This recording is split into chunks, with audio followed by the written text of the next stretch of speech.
هر کسی که میگه اگر پیغمبرمون یک آدمی مالدار اگر به خاطر پولش اگر تعظیم کنه و دستاش پیشی بر کند سه یکی دینش عیبین میروه.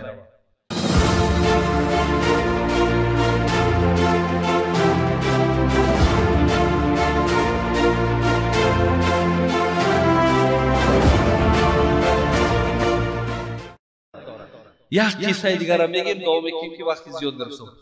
میگه یک آدم پولدار ثروتمند وارد مسجد میشود، میاد پیش داملا، پیش داملا میاد میگه داملا یگان نیاز نداری؟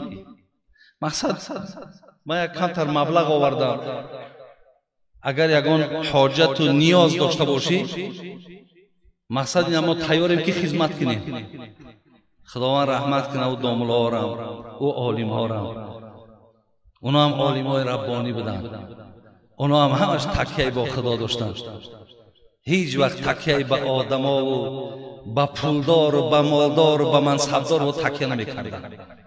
ولی پیغمبر ما میگه هر کسی که اگر سحر برای خاطر نداشتنی در خانه چیزی اگر بخیزه و میگه هم تا چهرش ترش کنه غمدار خودشا بگیرد، او همچنان است که خداوند در بین مردم غیبت کرده است.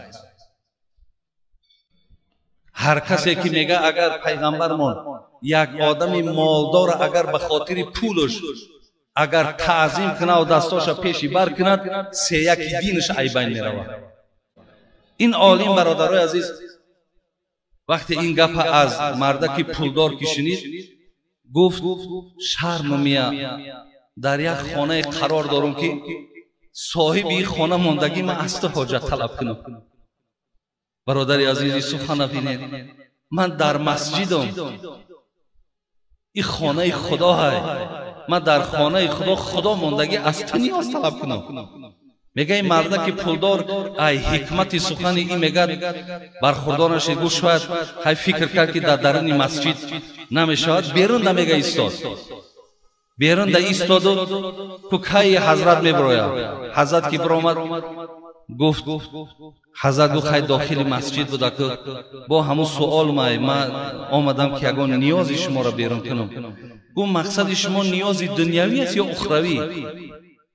گفت من نیاز اخروی شما را برآوردن نمیتونم و به همین نیاز دنیایی تون مراجعت دارم. گفت او خدایی که گفت هم نیاز دنیوی ما میبرارد هم نیاز اخروی ما میبرارد، من در اون مراجعت نمیکنم و در تو مراجعت کنم. برادرای عزیز اینها با این رفتارشون هم شرف و آبروی اهل علم قپیدن، هم عزت دین نگه داشتن. تا چند آدم اگر برادر امت دستات پیش بر خم و بدوی و چاپلوسی کنی و مقصد پت خلی میکنی و دیگر کنی، همون قدر ختم خار میشه، دین هم همون قدر خار میشه.